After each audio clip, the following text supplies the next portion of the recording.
Okay, so this is what I did after boiling 1 tea bag of CHANS or Chanshi Lipid Metabolic Management Tea and a little over 1 liter of boiling water for 10 minutes.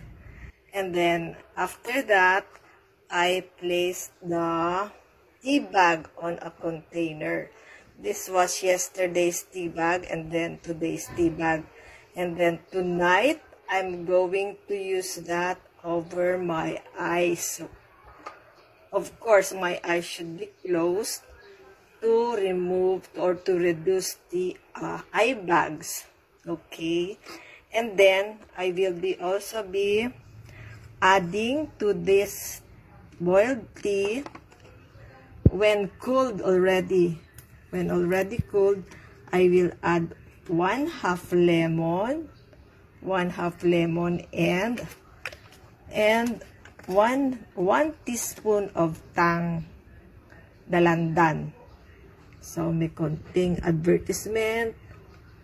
Yan. I think sarap yan. Sarap yan.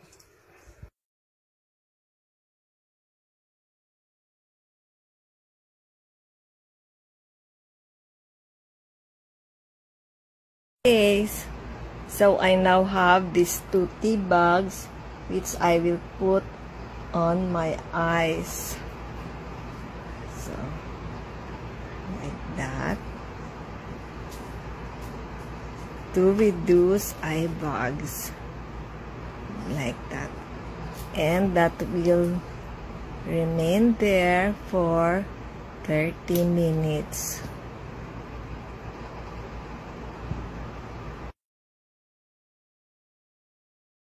Remembering my 46th wedding anniversary, this will be very good with the Beneficial Iced Tea by Lubell.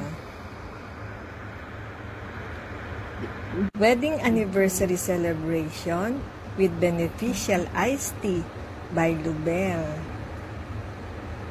Together with Laika.